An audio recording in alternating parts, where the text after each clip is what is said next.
And if you have any questions about the exam problems, you can send me an email. Okay. So we will start the last part of this course, lecture 20 to 26. Let's see if we can cover everything by the end of this month. So last time in lecture 19, we basically focused on joint Gaussian, okay? And then we talk about, in the last part, we introduced this conditional expectation. This conditional expectation is viewed as a function of the random variable x. We are conditioning on this random stuff. So if x is random, then the entire conditional expectation is random. So the entire expectation can be viewed as a function of a random variable x, which means that this is another random variable. Now, if we condition on any realization of this x, then this is a realization of that random variable. So it's the function applied to the realization of the random variable x. And this is very useful in the lecture 20, where we are going to look at estimation of random variables. So this is somewhat similar to the hypothesis testing that we have introduced before, but let's look at the setup here. Here we are going to talk about this MMSE estimation, which is for minimum mean squared error estimation. Okay. So we will define this criterion later. So basically, we are looking at a so-called mean squared error, and we want to find an estimator by minimizing such an error. So it's called the minimum mean squared error estimation. So the setup is that we have an underlying random variable that we want to estimate. In particular, we want to get this PDF, for example.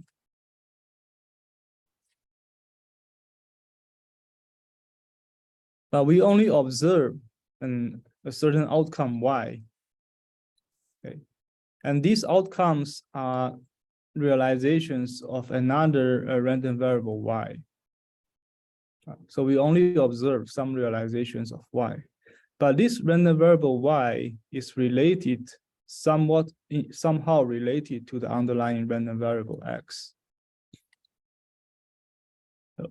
So in particular, these outcomes are observed by following such a conditional distribution, right? So we are conditioning on x, we're looking at the distribution of y. And then these realizations of y are generated according to this conditional PDF. Okay. For example, x could be the health condition of a person, right? And y could be the blood pressure, right? So given the conditioning on the health condition, the blood pressure will have different distributions. Right. So what we usually measure is the blood pressure. So we observe these outcomes from this conditional distribution. Yeah, but we want to estimate this underlying health condition. Right. So the goal is to generate an estimator for x for each observation y. Okay. So this estimator of x can be, in general, we can view it as a function of y. So we denote it as x hat.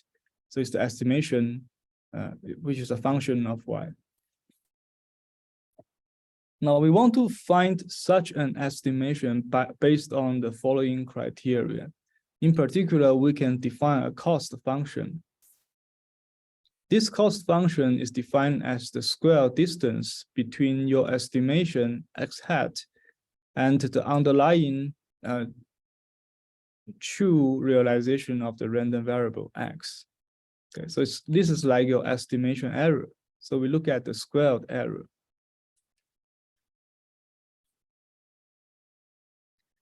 And then the so-called MMSE estimation is basically defining a so-called MMSE estimator by minimizing such a cost function. Now let's look at this cost function. It is defined in terms of this conditional expectation way. So first of all, inside, we are looking at the cost between X and the estimation Y.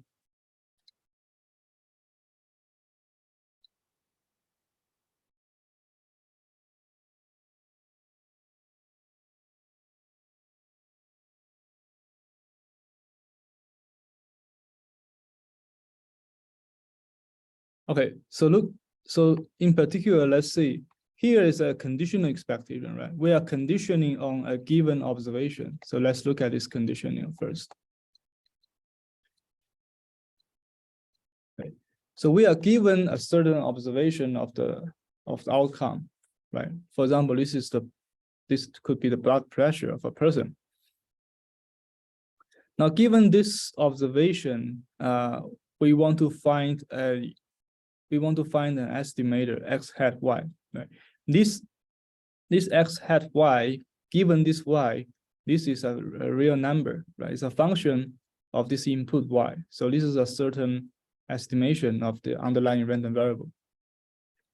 And this is the true underlying random variable, capital X, that we want to estimate.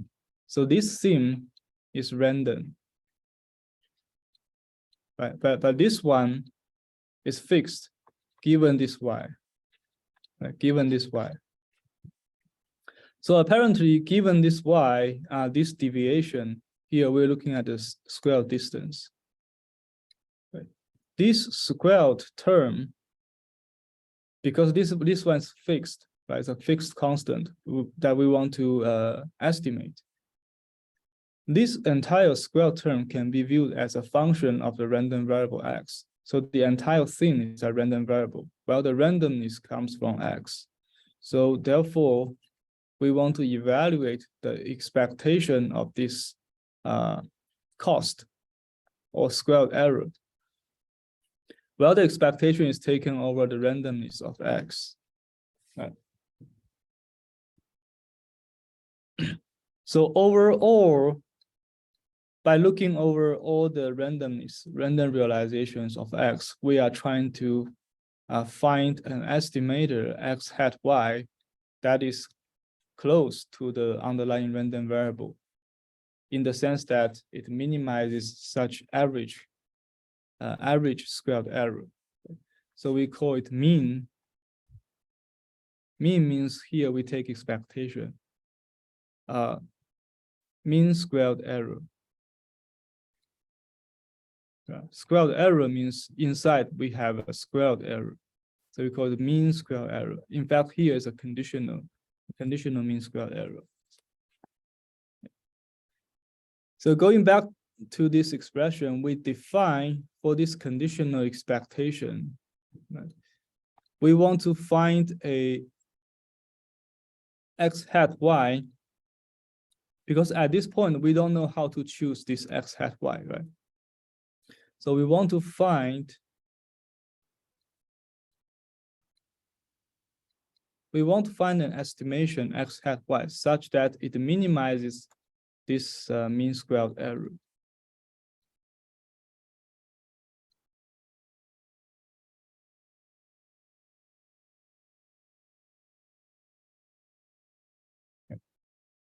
So it's mean squared error. So we call this, so this argument means that we are looking for an argument x hat y that minimizes this entire error. So the minimizer is defined as the MMSE estimator. So we call it x hat MMSE, and it is function of y. So it is defined in this way. So the MMSE estimator is defined as the one that minimizes such mean squared error. And you can see this is given by this is given for any fixed realization of the observation y. For any conditioning on any realization of y, we can find a corresponding MMSE estimator, which is based on y, right, by minimizing this mean squared error.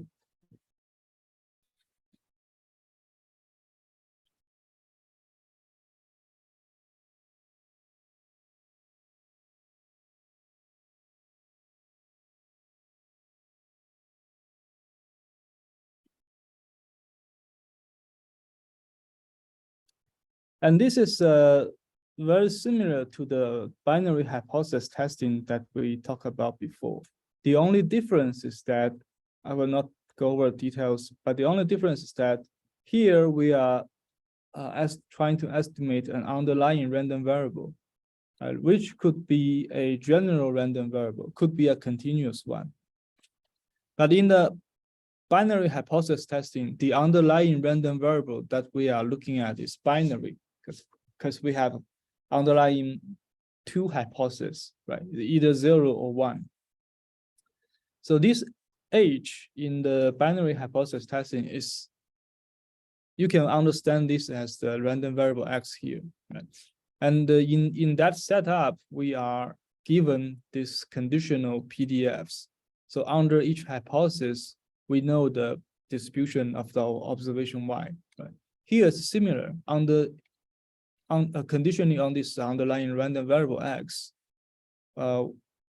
we know we observe the outcomes from this conditional PDF. So it looks like the major difference is that here we are only looking at binary case for the underlying random variable X.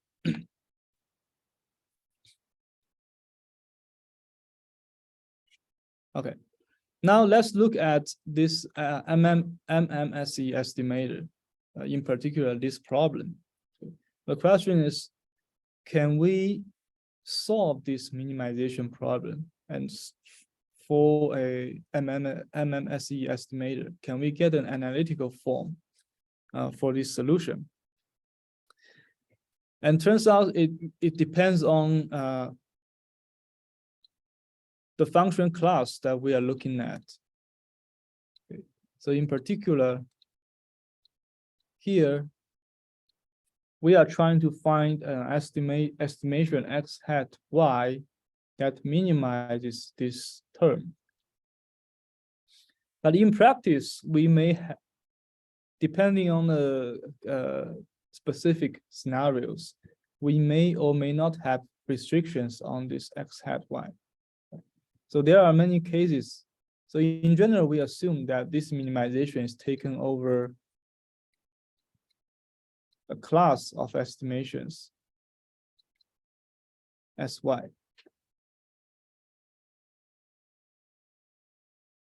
This set is used to constrain the set of all the estimations that we can consider. Later on, we will see many specific examples. But the simplest example is that there's no constraint. Right?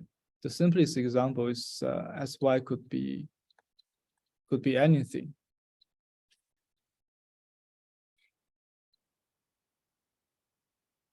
Okay.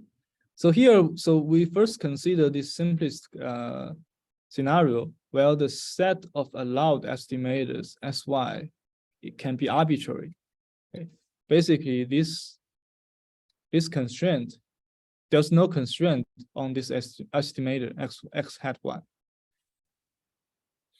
Therefore, this looks like an unconstrained optimization problem. Well, we are trying to find an X hat Y, find an arbitrary X hat Y that minimizes this quadratic-like function. And this problem can be solved by taking the gradient. Okay.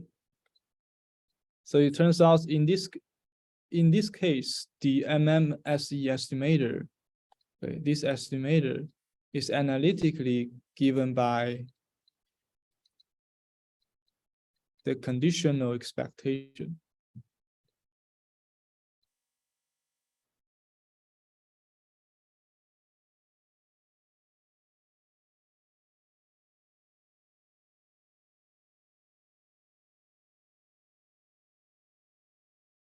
right? It's given by this conditional expectation. And here, so this is a standard definition of conditional expectation that we discussed it in the previous lecture. So here the expectation is taken over X given, the realization of Y. So we need, when we calculate this expectation, we need to utilize this conditional PDF to calculate the expectation of X. So this means that if we have no constraint on the estimator, then the best option is to set this estimator to be this conditional expectation. Okay, which makes sense because here for this estimator, we are trying to estimate the random variable X. We're trying to estimate the random variable X from the realization of Y. So intuitively, by conditioning on the realization of Y, we look at, on average, how this random variable would behave. We take the mean, we set the mean as the estimator, right? Which makes sense. And the proof is actually very similar to one of our homework problems. Right? In the homework problems, we talk about a similar problem where we don't have this conditioning part. Right? In that part, we don't have this conditioning part. So we only have this expectation square part. So by taking the derivative, set it to 0, we can find the minimizer. Right? But in the homework problem, the answer is only the expectation of X. There's no conditioning there. But here we have an additional conditioning. So not surprisingly, the answer would be this conditional expectation.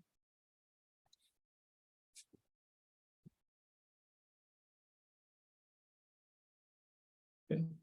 So briefly going over the proof, we just, this is a quadratic function. So the minimum is achieved when the gradient achieves 0. So basically we take the gradient for this mean squared error. We take the gradient with regard to the estimator because we want to find the minimum error estimator. Now taking gradient with regard to X hat, we can put this derivative operator inside. So this quadratic function taking derivative is negative 2 X minus X hat. Okay. And remember, this expectation is only taken over X given this Y, right? So by the linearity of expectation, we can expand this into 2 expectations. The first term is about expectation over X. So that becomes this conditional expectation term. And the second term, X hat, it has nothing to do with this random variable X. So it is a constant. So we just have 2X hat, right? And then by setting this derivative to 0, we can get the desired result. So X hat is defined as this conditional expectation.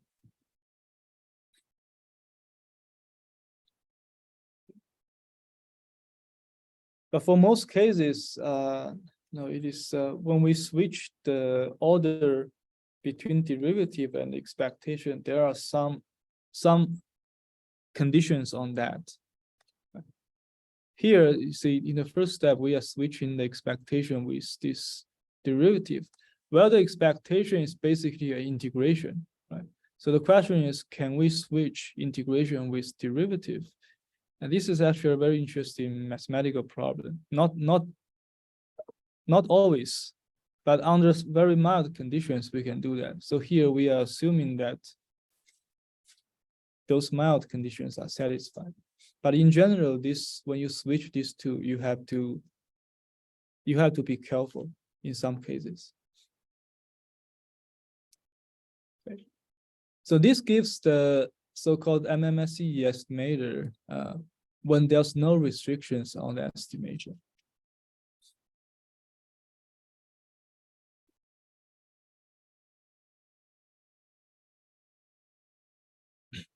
Right. So this is the problem formulation of this MMSE framework. So we are looking at, we are trying to find a X hat estimation from a class of estimators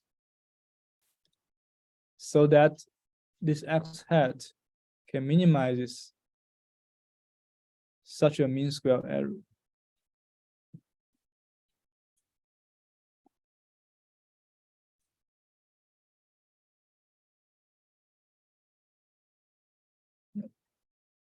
And next, we will introduce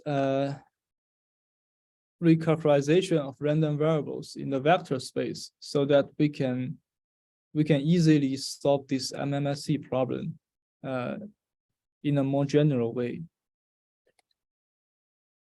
Okay, so let's first introduce the vector space for random variables.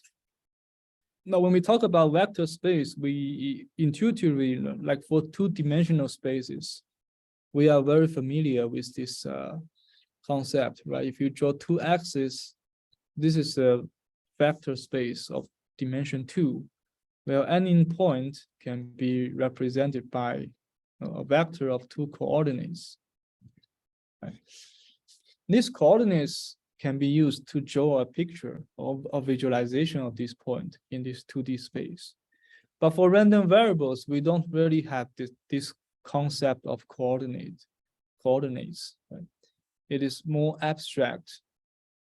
So instead, we only care about some key properties of vector space, like the distance and the dot product.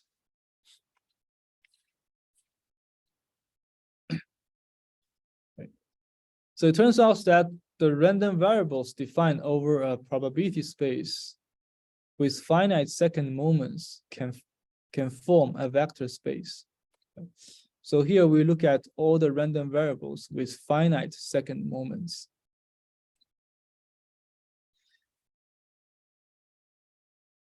So these random variables can define a vector space in the following sense. So first of all, each random variable can be represented as a vector in this space. Now this vector, you should not understand it as you can understand it as a point in this vector space, but it has no coordinates. It has no explicit coordinates. So when I draw a point here, this is a random variable.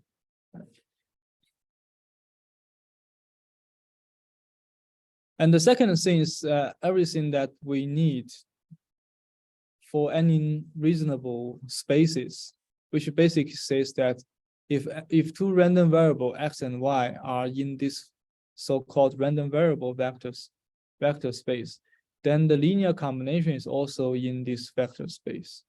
Right? So we know this linear combination is another random variable. It's a function of two random variables.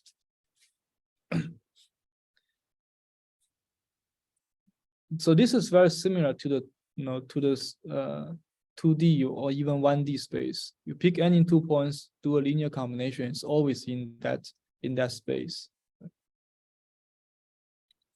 And the last two are the key properties that we introduced to characterize the geometrical properties of this space. Now, in the 2D case, we have defined a concept called dot product, right? So it's x dot product y, and there the definition is the xi yi sum over I. Okay, if you have 2D dimensional vectors, this is for regular vectors. But for the random variables in the random variable vector space, we define this dot product. We call it inner product or projection. We define it as the as this correlation between x and y.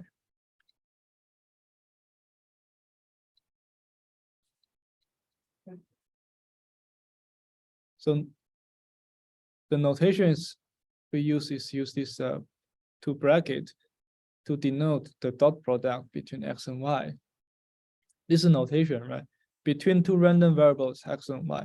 It is defined as this correlation. And of course, we know how to calculate this correlation if the joint PDF is given. So it's an integration over the joint PDF.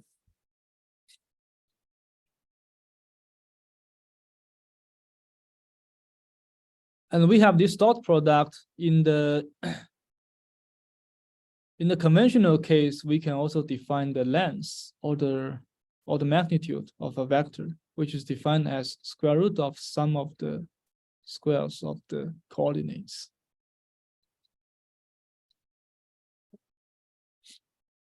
But for random variables, right? In fact, this can be viewed as square root of x dot product with x itself. That's exactly this sum.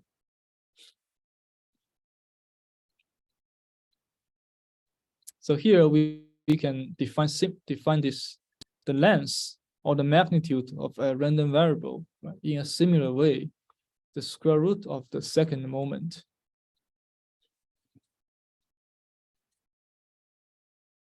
Right. And which by definition of the dot product of random variables is basically, the dot product between x and x. Right. So in this sense, they are similar. They have exactly the same structure. So although the random variables have no so-called coordinates, right, but these key structures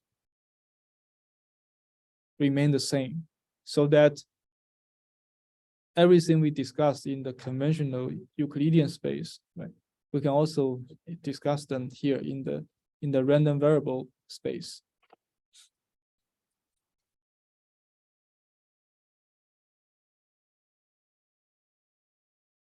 Right. And we can, this is a visualization of random variables in the vector space, right?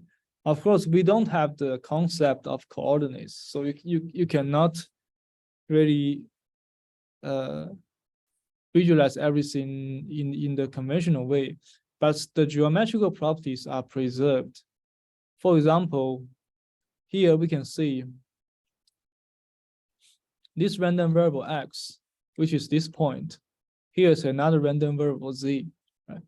So this is the vector that represents random variable x. This is a vector that represents random variable z. And in this figure, they are orthogonal.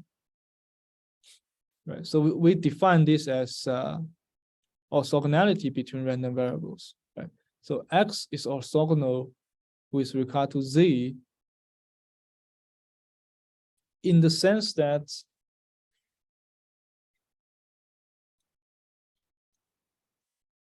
their correlation is 0. Right. Remember when we introduced the concept of correlation, we said that if this correlation is 0, we call it orthogonal. Right. This is because it is similar to the geometrical picture that we have in mind. Right. So in the random variable space, such a correlation, right, denotes the dot product between these two vectors, right? So in the conventional sense, we know that if dot product between two vectors are 0, then we call them orthogonal, right? So this is why, in this case, orthogonality is actually defined by this correlation, by the 0 correlation.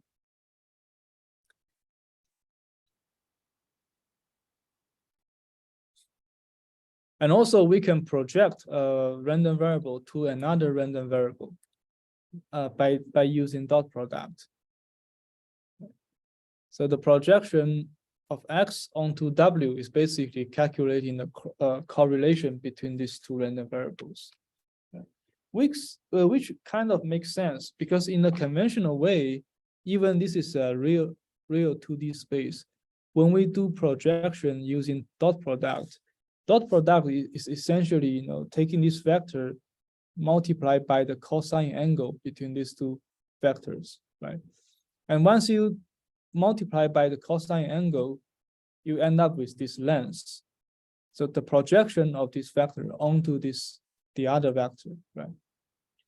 In the random variable sense, this projection means how much these two random variables are correlated. So it is denoted by this correlation. Okay.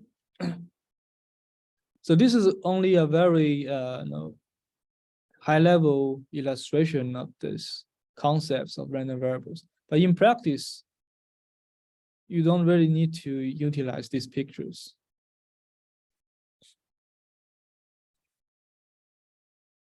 Okay, now with all these terminologies, it's basically the dot product, the inner product, and the magnitude. These two are the key technical tools. With this, we can go back and look at this MMSE problem. Okay, so this is the original MMSE problem. We are looking for an estimated x hat that minimizes this mean squared error. Now, if I view the quadratic term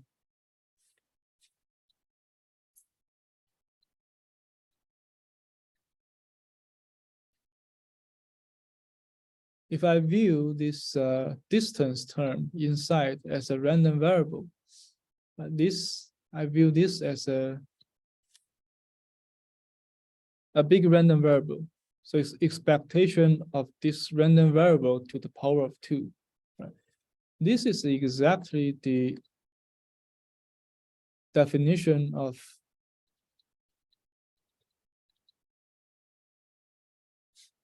the magnitude of this random variable to the power of 2. Right? Why? Because, see, the magnitude equals to square root of this second moment. If you take square on both sides, so the square of the magnitude is defined as the second moment. Right? So here, this is the second moment. So we can alternatively write them as in a geometrical way. Well, this mean squared error is essentially, if we understand everything in the vector space, is essentially the distance, the squared distance between this random variable x and this estimated x hat y. Right. And of course, in this case, we are not conditioning on any realization of y. So this x hat capital Y is a random variable. It's a function of the random variable y. So it is another random variable, right? And because it's another random variable, so we can talk about the distance between two random variables using this magnitude that we just defined.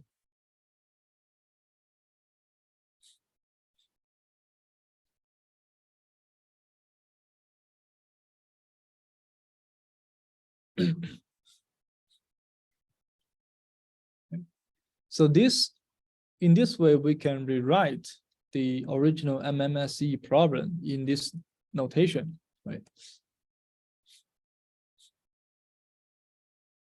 And again, the key is to understand these constraints, right? Because in the MMSE problem, depending on the specific scenarios, we may look at, so our estimators may be constrained in a certain class of estimators. And depending on these constraints, the solution of the entire problem will be different. Right? So here we are looking at, we're trying to derive a very general solution in the constraint case. So in general, we assume that this SY set, right, the set of all the estimators that we consider, we assume that it forms a vector space. So the set of estimators forms a vector space, meaning that if you pick two elements from this set, for example, W and Z, then their linear combination is also in this, is also a proper estimator in this set. Okay, so very mild assumption. For example, in the previous case, we say Sy has no constraint, right? So this Sy is unconstrained. In that case, it includes everything. So that is already itself a vector space.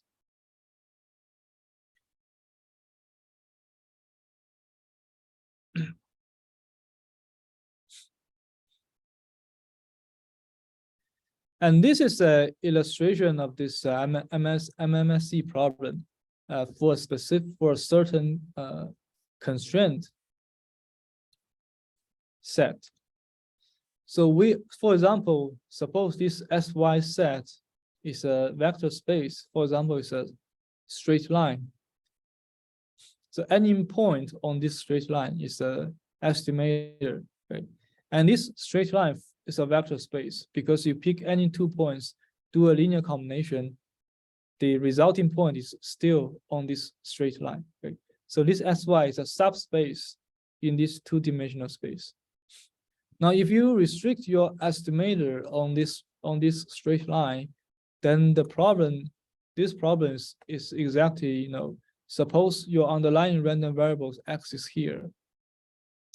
Then we are looking for an estimator on this straight line, okay, from this set of allowed estimators. We are looking for X hat on this straight line that achieves the minimum distance to this random variable X. Right. And from this figure, you can see that we have a unique one, which is the projection of this point onto this subspace. Right. So that is our solution, MMSE solution. But this is a general principle, but how can we leverage principle to derive specific solutions? So that is what we are going to do next. So here we consider several types of constraints, constraint set Sy.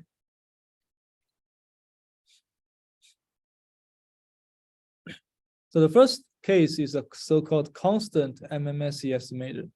Well, constant means that all the estimators will only generate constant estimations. Right. So basically, any X hat from this Sy will only predict a constant, but this constant could be any real number. So we call this constant MMSE estimator because the estimation is always a fixed constant. So we denote it as not Y. And then the second case is a generalization of this constant case. Well, instead of looking at a constant, we look at all the linear functions. So this set of estimators contains all the linear estimations. So this is a general linear function of the random variable Y. Right. A1 is the coefficient, A0 is the constant. Well, these two are any real numbers. And moreover, we need to guarantee that the second moment is finite. Okay. This is to make sure this forms a vector space, proper vector space. So you can see this is S1 is more general than S0, because if you set A1 to 0, then this Z becomes a constant estimation. Right? So this is a bigger set, which is more powerful. And second, the third one is a further generalization, where instead of looking at all the linear estimators, we look at all the quadratic estimators. So we have the A2 times Y squared plus A1 times Y. So we have a higher order term in this set of estimators.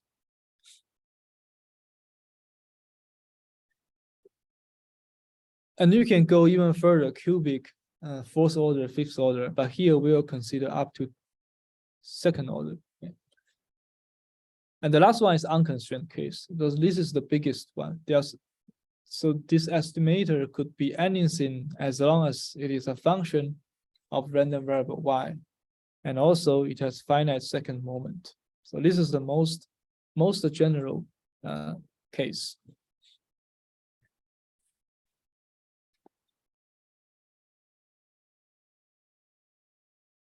And depending on which class of estimators we consider, the solution to this MMSE problem is different. It's in general different. Because you can see from this figure, this corresponds to the case where SY is a linear estimator, right? Because SY is a linear curve, a linear line. If we have a quadratic estimation, then this linear curve becomes a quadratic curve. And then looking at the distance to a between a point to a quadratic curve is more complicated.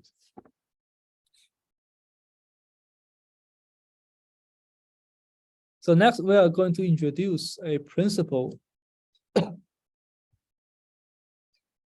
an orthogonality principle that we can leverage to derive the analytical solutions of these MMSE estimators under all these different cases.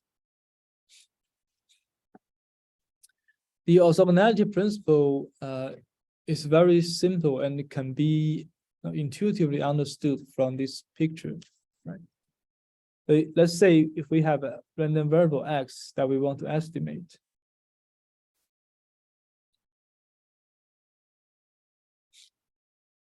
And we want to estimate it through the MMSE estimation. And let Sy be a vector space. For example, it forms a line, okay, which is a vector space. Then we can show that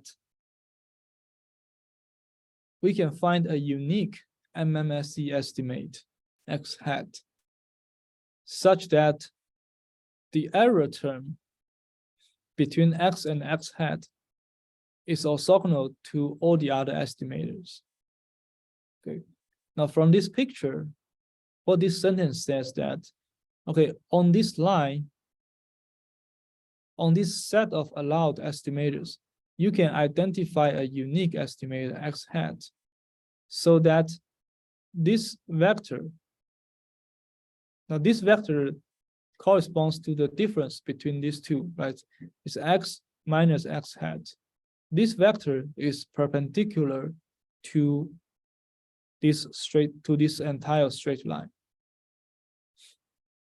right? So this difference vector, which means this this line segment on this figure, this vector is orthogonal to all the z's, where z is any point on this line. Okay? Because if you pick any point on this line, then that vector z is basically aligned with this straight line, right? And the entire straight line is perpendicular to this vector. So intuitively, the orthogonality principle says that, okay, if your underlying Sy is a vector space, then this orthogonality principle says that you just need to somehow project your x onto this vector space. And the projection point is your desired unique MMSE estimator. Because this projection point, why do we care about this orthogonality principle? Intuitively, you can see that if this holds, if this orthogonality holds, then this is kind of the closest point, closest estimator to this x, right? So this epsilon, this error signal, will be will have the smallest magnitude.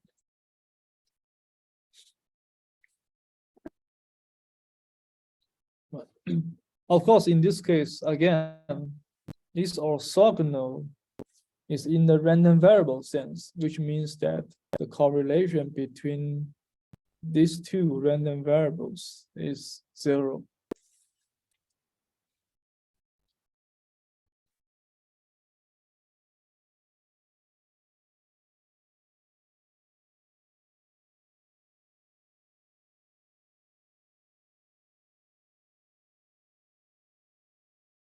So let's leverage this orthogonality principle to analytically solve this MMSE problem for different choices of SY, right? So we have this many different choices of SY. Let's look at them case by case.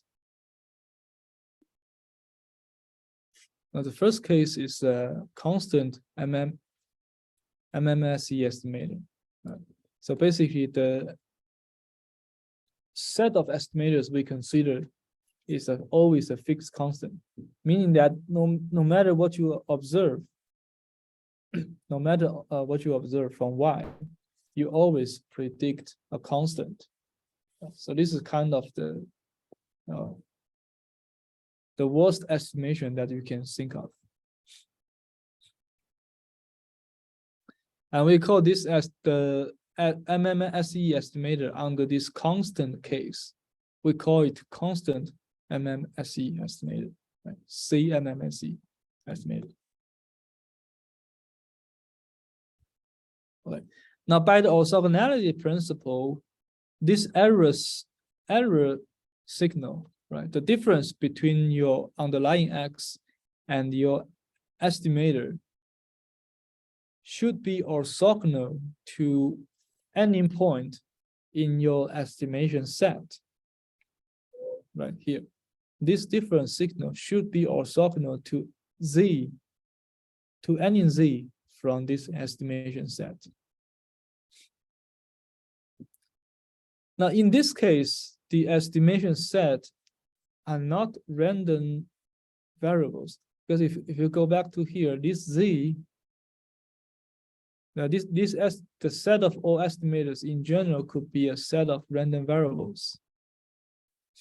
Now, this random variables is defined as a function of the random variable Y. But in this constant case, we simply don't have random thing, right? We always predict deterministically following a constant. So in this case, by the orthogonality principle, this difference, this random variable should be orthogonal to a constant, fixed constant, A0. You can also, in general, you can understand, you can treat this constant as a random variable. Well, it basically has no randomness, right? The PDF is exactly concentrated on this realization, particular realization. There's no randomness. Or you can say it is a deterministic random variable. Okay, so this random variable should be orthogonal to this fixed number. Now, orthogonality means that in the random variable sense, it corresponds to the correlation, right? So by this orthogonality principle, we translate it into the probability language. It's basically the correlation between these two, right? So here, this is a definition of correlation. The correlation between these two should be 0. Okay? That's the probability language. And this equation has to hold for any arbitrary A0, right? Because by the orthogonality principle, for any Z in this set, right? For any point on this line should be perpendicular to that. Okay. Therefore, because of that, so this equation should hold for any A0. So here we simply set A0 to be 1, okay, for simplicity. If you set to be 1, this equation has to hold. So it becomes this one. A0 equals to 1. And from here, now the expectation is taken over X, right? But this guy is our estimator. There's no, the expectation is only taken over X. So by the linearity of expectation, we can have this equation. We move the expectation of X to the right-hand side. So the expectation is only taken over X. So in this sense, this expectation is simply our estimator, right? Because the expectation is only taken over X. So there's no X involved in this term. And then by doing so, we derive the analytical form for this estimation. Okay. So if you want to predict a constant in your estimator, the best solution is to intuitively set the estimation to be the mean of your underlying random variable. This is a very natural choice, right? If you can only predict the constant, you predict the mean, the average case. And we can see that this is derived by utilizing the orthogonality principle at a specific realization of this A0 by choosing a specific realization. So this is the key idea that we will utilize to derive the different estimators. And now we can look at the so-called linear MMSE estimator case. Well, in this case, the set of estimators that we consider is the class of linear functions of the random variable y. So the A1y plus A0. So this is all the set of estimators that we consider. Right. Basically, this says that, okay, if we consider this linear estimator case, then the resulting estimator that we are looking at, this estimator is always a linear function of the random variable y. And we want to determine the optimal choice of A1 and A0 so that this linear function, this estimator, can achieve the minimum mean squared error. So that is the problem set up. And apparently this is more complex than the constant one, because here, in addition to A0, we have to additionally determine the choice of A1, right? So there are two parameters to determine. Okay, again, by the orthogonality principle, this difference, this random variable has to be orthogonal to any arbitrary linear estimators from this class, right? And any arbitrary estimator from this class is written as A1y plus A0. But these two can be arbitrary. And because we need to solve for A1, A0, so we need to construct two equations. Right? We have two parameters to solve, so we need to have two different equations. Therefore, we can consider two simple scenarios. Because here we have to be orthogonal to any A0 and A1. So we consider two special cases, right? 1, 0 and 0, 1. Now, if A0 is 1, A1 is 0, then this becomes 1, right? Because A1 is 0, so this is 0. And this one is 1. In this case, this random variable has to be orthogonal to 1, to a constant 1. And this is somewhat similar to what we have in the constant case. It's orthogonal to a constant. And for the second case, A1 is 1, but the other one is 0. So in this case, this difference, this random variable has to be orthogonal to y, to capital Y, right? Because A1 is 1, A0 is 0, so it's Y. Right. So then we have two equations, right? These two orthogonality equations gives us two equations. Now we assume our the optimal linear MMSE estimation is given by A1 star Y plus A0 star. Well, these two, we will need to solve for these two. But we know that this optimal estimator must satisfy this orthogonality principle. Okay, so these are the two equations that we are going to construct to solve for these two parameters. Okay. Now look at the first one. The first one says these two has to be orthogonal. So by translating this into the probability language, it is essentially the correlation between these two, right? So 1 is here, and x minus this estimator is given here, right? So x minus this estimator. But we don't know these two parameters yet. So this is the first equation that we can construct. And by linearity of this expectation, rearranging the terms, you can get this one.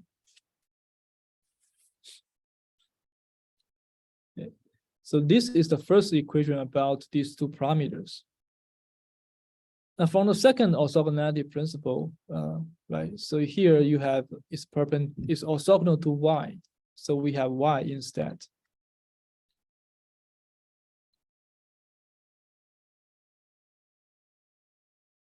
And what you do is to first multiply y by this term. So you have the cross term x times y, you have A1 star times y squared, you have A0 star times y, right?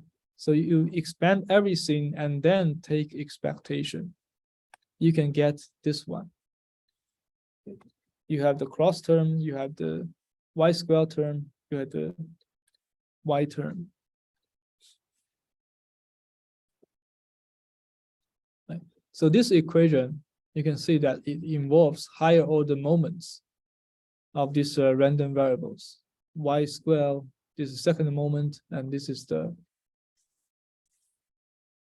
joint moments of x and y, the joint moment of order 1. Right? Okay, so anyway, you have two equations, two parameters. You can get A1 star and A0 star. Okay. You solve them, you can get this one.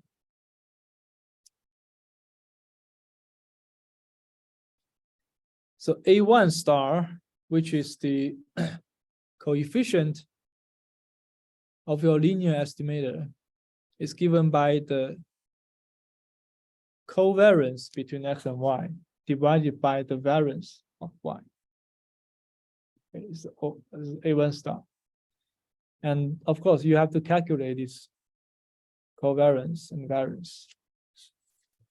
And this offset A0 star is given by this term. Okay. It's the mean of x subtract this fraction number.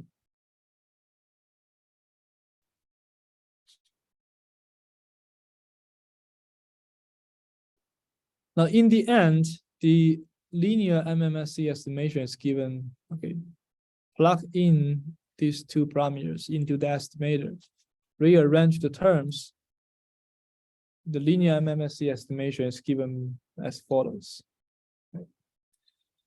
So you can see it is a function of random variable y. Right. So this estimation itself is a random variable. But this function is defined as follows. It's the mean of x plus this coefficient times random variable y minus its mean. Okay, so you can see y here, the random variable y is involved here. Well, the other expectations, they are constants. They are constants. For example, if you want to, so this is a general random variable, right? But in practice, if you observe a specific realization, small y, when you plug it into this estimator, what you get is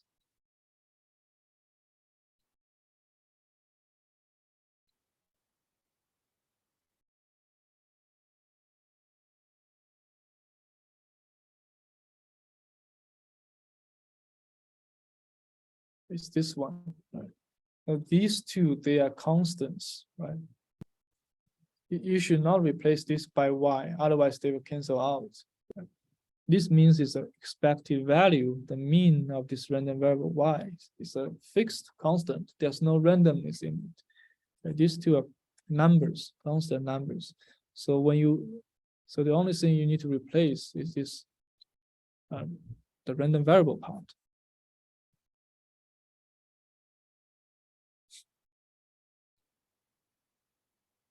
Right. But you can directly utilize this formula in the homework problems. This is just to show that how can we derive this formula following the orthogonality principle. And the MMSE estimator, we have derived it before, by taking derivative, because there's no constraint on the SY part. So we can just take the derivative of the mean square error, set it to be 0. So we can get the, okay. We have proved that the MMSE estimation is this conditional mean. Conditional mean.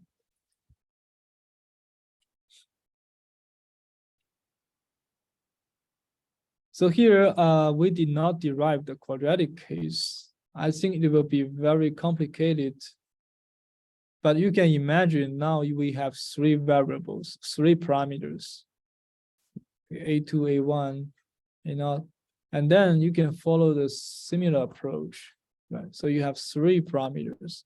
So you can consider the 3 basic cases, 1, 0, 0, right? 0, 1, 0, and 0, 0, 1. You get 3 equations, solve the equations, you get the solution. But the expression seems it's going to be very, very complicated.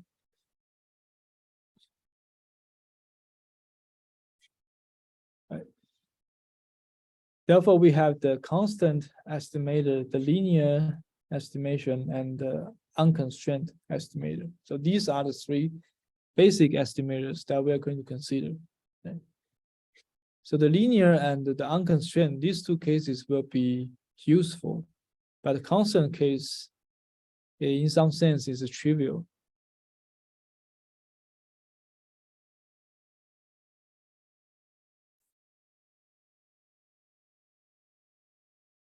Okay.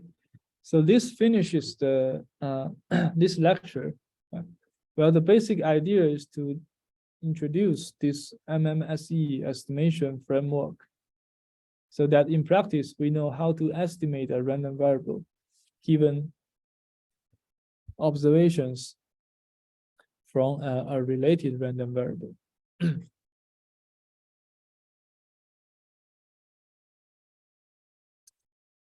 And we have 3 types of okay. So the MMSE framework is to try to find an estimation x hat y. Now, this is the estimation of the random variable x based on another random variable y. Hopefully y, in many applications, y will be highly correlated with x. So this is, in general, is a function of random variable y. So it's another random variable. we want this estimator random variable to be as close to this underlying random variable x as possible. So we minimize their distance, square distance, and this distance is defined right in the vector space in this way. And sometimes we need to consider we have some constraints on the underlying estimators. Maybe for some applications, a linear estimation is good enough, so we don't need to derive too complex solutions. So this is the basic framework for the MMSE estimation. We're trying to construct an estimated random variable based on the observation y that is close to the underlying random variable.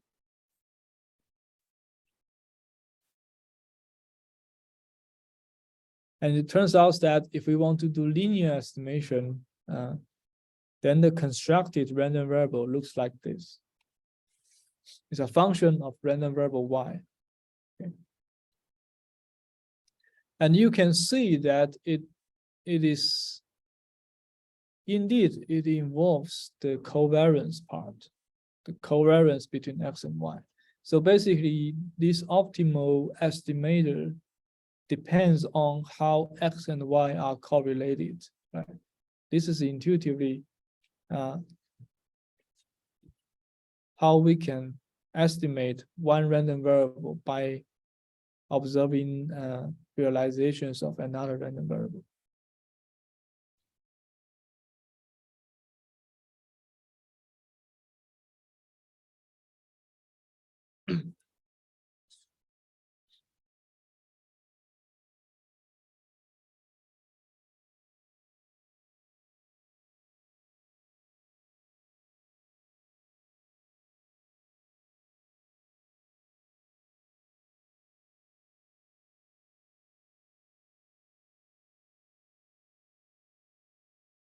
And this part is to say that this linear MMSE estimator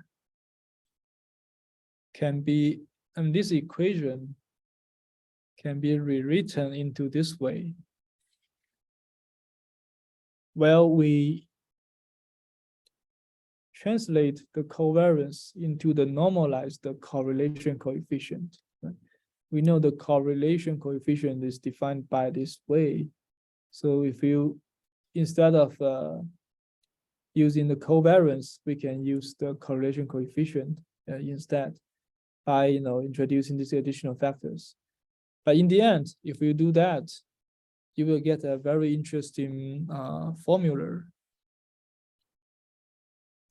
between your on the left hand side. It's kind of so this is your estimation of your x, random variable x, right?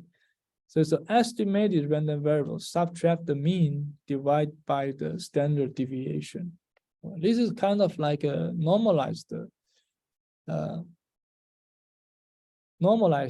variable x, right? But of course, here is the estimated one, it's not the underlying true x. But the right hand side, again, we see this part is a normalized y, right? So y subtract the mean divided by standard deviation of y. So it looks like the linear MMSE estimator satisfy this nice property. It basically says that, okay, if I take this normalized estimator, do a normalization, then it should be a scaled version of the normalized y. Well, the scaling coefficient is the correlation coefficient.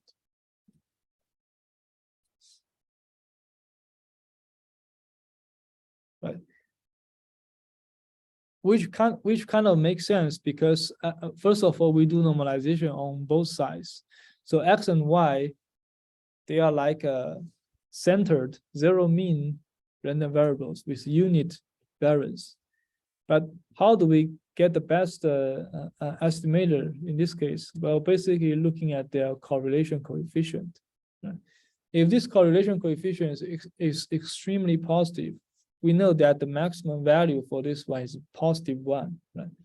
In that case, we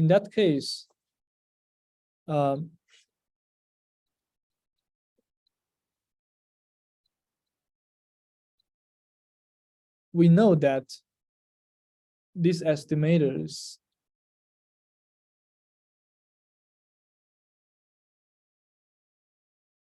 and let's suppose the underlying x and y are zero mean. So in that case, this is just the estimation is just y itself, right?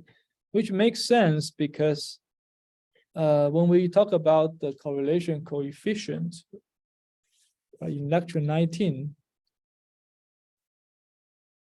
I think it's probably lecture 18. Right here. Right. When we talk about correlation coefficient, we know that we have a conclusion. If this correlation coefficient between these two is equal to 1, meaning that they are exactly correlated, positively correlated. In this case, we can claim that x and y, they are linear. One is a linear function of another one, right? In this case, it suffices to use this linear MMSE estimation. Right? So, and you can see that linear estimation indeed gives a linear estimator. Right? So in this case, just the estimation error is 0. Okay? This estimation is good enough to handle this extreme case.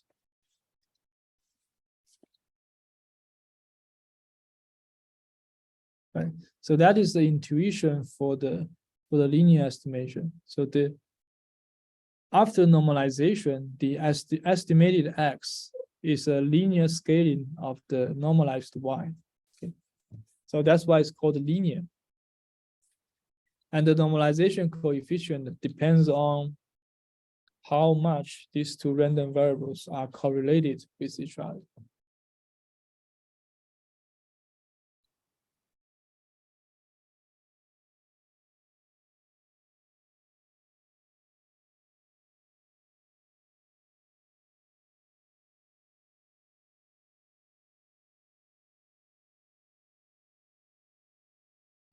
Okay, I think I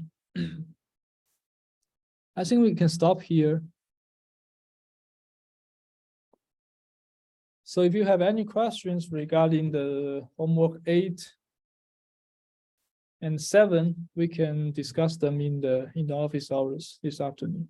I have one quick question. Will the solutions for homework 7 be posted today?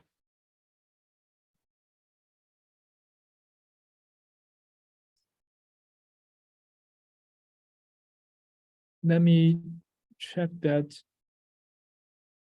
Yeah, I can post it now. Yeah.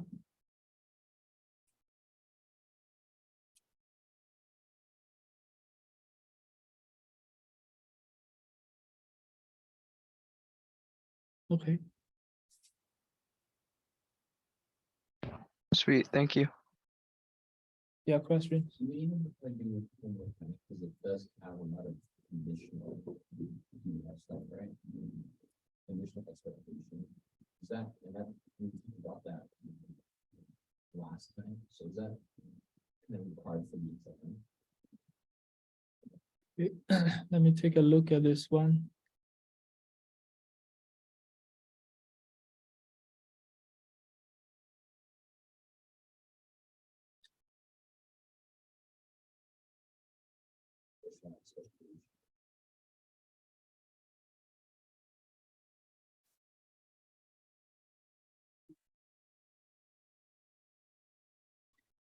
Yeah, I think this is also, this is also part of the lecture 19. Yeah, so in that case, you can also work on this these homework problems. And We need to do that before the exam. no, the deadline would be after the exam. Yeah. So I think homework 8 also has similar problems. No, homework 8, okay, this is okay, so I think yeah, you need to work on homework 9 for the midterm too. Before we do it, Yeah, that's if you can do that, that's better because these are related to the lecture 18 and 19, the conditional expectation. Yeah, so you can work on that. If you have any questions, come to the office hours Tuesday, Thursday,